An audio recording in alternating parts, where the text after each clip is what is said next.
Your character was, I think, the first movie character, really, who didn't wait for the other guy to draw his gun. Yeah. You shot first. Yeah, but it doesn't make sense. Why would you wait for somebody to draw their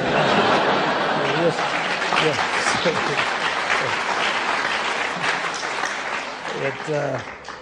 American Westerns, I never could understand that. And I remember Don Siegel got in trouble when he was doing a film called The Shootist some years later, and he was working with John Wayne. The villain sneaks around the room, and John Wayne comes up behind him, and he says, "Then just shoot him." And he said, there was a long pause, and he said, John Wayne said, "You mean I shoot him in the back?" And he says, yeah, you shoot him, just shoot him, get rid of him, because you got 4 other guys. And he says, "I don't shoot anyone in the back." And Don made a terrible error. He said, Clint Eastwood would have shot him in the back. And he said, Wayne turned blue. You see? And he said, "I don't care what that kid would have done. I don't shoot him in the back." This fun anecdote highlighting the fascinating contrast between American icons Clint Eastwood and John Wayne is telling of a larger evolution inside the Western film genre. The two stars stand distinctly on either side of Western filmmaking, classic versus revisionist. Both styles have left a lasting impact for audiences around the world, the greatest in America, where the old Western spirit had originally manifested through legends like Wyatt Earp and Doc Holliday. Tales of the Wild West are central to America, its enthralling history deeply embedded into our culture. Essayist Barry Langford elaborates on this significance when translating into film art. The cowboy film was typically the vehicle America used to explain itself to itself. Who makes the law? What is the order? Where is the frontier? Which ones are the good guys? Why is it that a man's got to do what he's got to do, and how does he do it? The American West was a time of immense struggle, but at the same time, a remarkable opportunity. The people who lived it followed a common journey in a challenging yet beautiful land. It has become such a culturally authentic story with the ultimate template. A monumental passing of the torch from one luminary to the next took place during the genesis of Hollywood studios and Western movie production in the 1910s and 20s. Having lived in Los Angeles during his twilight years, Wyatt Earp was known to visit a lot of the early sets used by then active directors including John Ford. During one of those visits, Earp came into contact with John Wayne and the two held a conversation. The encounter had a massive effect on Wayne because this was the man who actually did the things he was trying to do in movies. It was a moment of passage from a real Western legend to a film legend. From then on, when Wayne would put on his well-known display of slow talking and threatening firmness, he was often channeling the voice and movement of Wyatt Earp.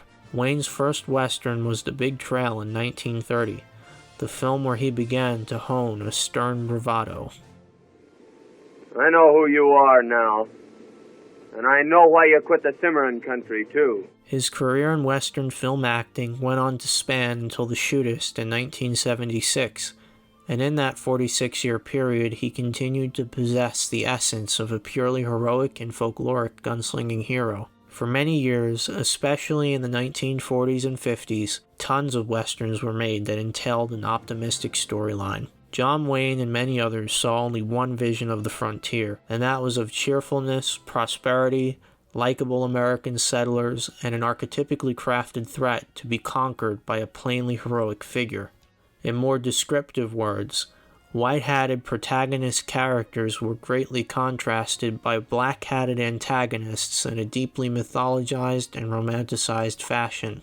Black and white imagery in a large number of early films added a whole new visual layer to the duality as well. This was a popular film movement of which John Wayne helped to lead, having been such a prolific actor in his time. 1948's Red River is a pronounced example, both in terms of visuals and character conflict. And you've always been good enough to stop him? Amigo, it is my work. Pretty unhealthy job. Get away, man. Sorry for you, sir. Relating to the previously discussed essay, Langford adds to his ideas surrounding the appeal of classic Western stories. Each Hollywood Western, no matter how trite, was a national ritual, a passion play, a veritable presidential election dramatizing and re-dramatizing the triumph of civilization, usually personified as the victory of the socially responsible individual over savage Indians or outlaws. The genre's essence is similarly defined on the American Heroes channel. The Western is the perfect palette for that American stoicism. It was that romantic challenge of the West, which, as we know, was anything but romantic. It was harsh, it was short-lived, lives were short, disease was rampant, violence was the vernacular of the day, and ultimately he can trust nobody except himself. That is the Western. The Searchers in 1956 ties in strongly with these concepts of individuals in a battle against serious, outnumbering, and barbaric adversaries in dangerous environments. The film is driven by the conflicts between murderous Apache natives and noble American settlers, resulting in a triumph for our main characters upon reaching the exhausting finale. In reaction to Clint Eastwood's first direction of a Western in 1973's allegorical High Plains Drifter, John Wayne felt insulted by the way the townsfolk were depicted. The people of Lago were shown to be cowardly, dull-witted, and unwelcoming people who stood by and watched the brutal murder of their marshal by whipping. Eastwood's character in the film, simply known as the Stranger, ominously returns to the town and slowly punishes the inhabitants for their sinful deeds. Their town is transformed into a literal blood-red hellscape. Additionally, the retributively compelled character of the Stranger is assuredly not the usual hero, because when annoyed by a rude lady, he goes so far as to drag and rape her. Wayne was really irritated by this antagonistic and dark portrayal of Lago's townspeople. In response to a movie script sent from Eastwood to Wayne in hopes of working together, Wayne voiced his disdain for the upcoming star's recent work, consequently dissolving the offer. There is almost no information as to what exactly was said and the manner of the script in question. However, there is a generally accepted story. According to writer Mark Boardman of True West magazine, this is how their exchange went down. Wayne sent Clint a letter complaining about Eastwood's 1973 revisionist High Plains Drifter, in which a town of cowards backs the murder of their own marshal. That wasn't how the Old West really was, Wayne said, and not how a real Western should go. In a 1969 interview, he was also recorded to have said more on the subject of revisions. They tell me everything is in black and white. Well, I say, why the hell not? From the 1920s into the 50s, highly romanticized and dual-natured westerns were ubiquitous. Its popularity was starting to die off.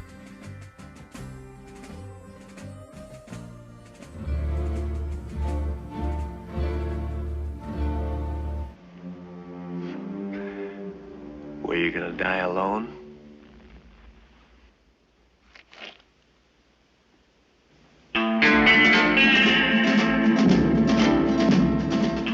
In 1964, Italian director Sergio Leone finished A Fistful of Dollars, an uncredited remake of Akira Kurosawa's Yojimbo.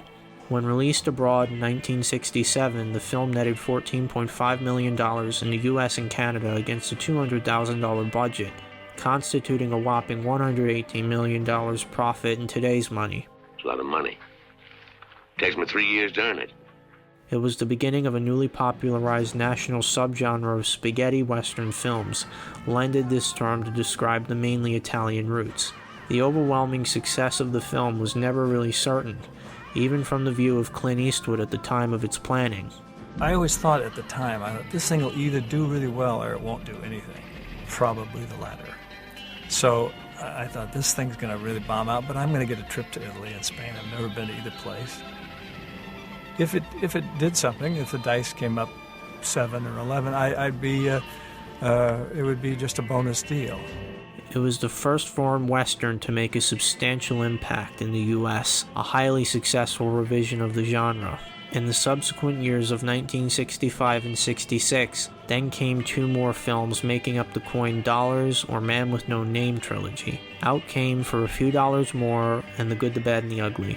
the latter certainly becoming the most famous. This series is widely regarded as the pinnacle of the Western genre's deromanticization, having poked fun at and destroyed numerous tropes. The deviant achievements made by the Dollars trilogy are key features of an advancing revisionist Western genre, having become an outline for countless movies to follow like the aforementioned High Plains Drifter.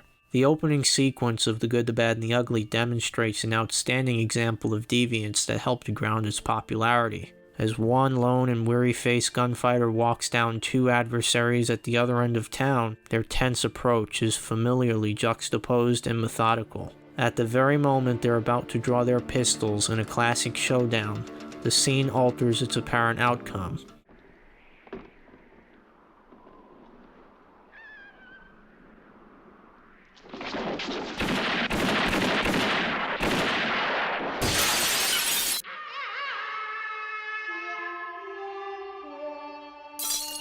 The sequence turns out to be a fantastic introduction of a foul, slippery, and ill-mannered fugitive, an outcome very unlike Ringo Kid versus the Plummer Brothers at the end of John Ford's Stagecoach in 1939.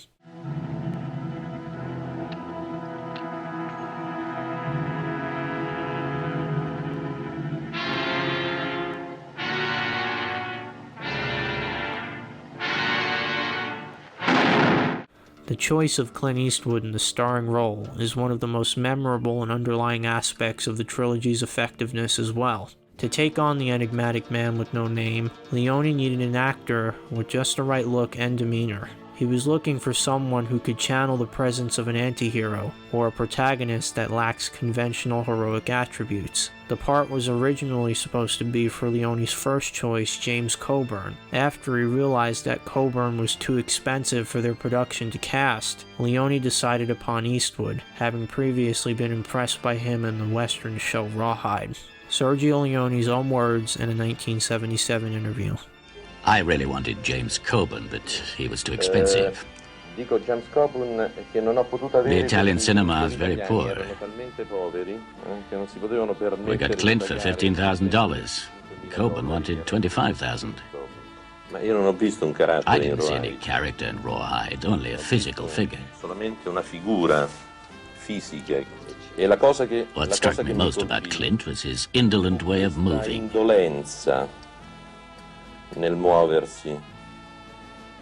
It seemed to me Clint closely resembled a cat. Fortunately, he turned out to be flawless for the character, his stolid and steely-eyed deliveries and feline movement fitting the treacherous world perfectly. Additionally, Eastwood's unkempt facial hair in these films was a seemingly trivial component of characterization, but it actually was extremely unusual at the time. People were familiar with the lead being a clean-cut do-gooder, which this riveting character was far from. The man with no name was willing to shoot someone in the back, to draw before others drew, constantly motivated by greed and action. You know you've got a face beautiful enough to be worth $2,000? Yeah. But you don't look like the one who'll collect it. How much are you worth now? How much? $2,000. That's right, $2,000. Yeah, $2,000.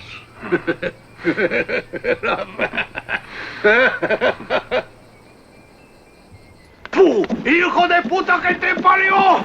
You pay for this? His scruffy look functions as an extension to dishonorable behavior. All of these elements and more work together to formulate a quintessential antihero. Undeniably, Clint Eastwood became an iconoclast, or an attacker of established symbols, helping to dismantle the preeminence of classic hero characters. Into the 1970s and 80s, 5 Dirty Harry movies continued to cement Eastwood's anti-heroism in what can be considered a modernized urban western. Another major element of the Dollars trilogy influence is the atypical settings and general aesthetics. Firstly, being filmed in non-American locations meant there was an absence of cacti, making the landscapes look increasingly desolate and sufferable for any kind of life. The use of color film in its still recent upsurge also worked in favor of the visuals, giving off a very brown, dirty, and nasty coating on top of almost every detail. Tracking back to the opening shot of the film encapsulates the setting and aesthetics greatly. Within a single camera angle, the scene goes from an arid extreme long shot of a desert vista into a fatigued, sweaty, and dirty close-up of an inscrutable face. The West was no longer a shining and optimistic world where the clearly defined good triumphed over the clearly defined bad in a fancily constructed, nostalgic countryside. Leone had crafted a unique Western perspective that revised the genre forever. At the beginning of For a Few Dollars More, a very poignant on-screen quote is depicted, essentially summarizing Leone's dystopian outlook upon the American West.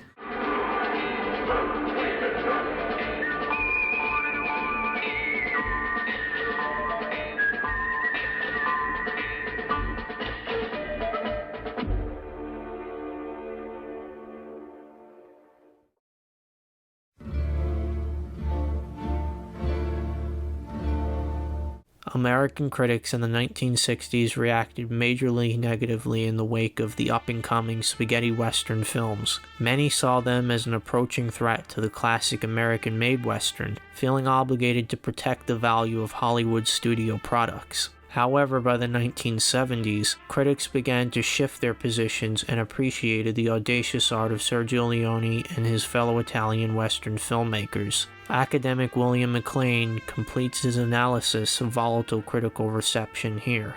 One must not approach the negative critical reaction to Leone's dollars films in terms of it being right or wrong. And yet, in a very real sense, these critics were right. They sensed that Leone's westerns attacked the genre at its very heart, and later critics confirmed this fact by celebrating it.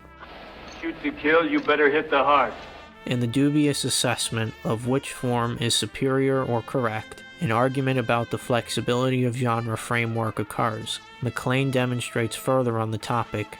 No single location can ultimately claim preeminence as the true location of a genre, and genre, therefore, legitimately and fully exists in multiple forms in multiple locales simultaneously. Necessary conclusions can be drawn from this reasoning. Whatever one's opinion as to how Wild Western stories should be told, neither preference can be marked as invalid.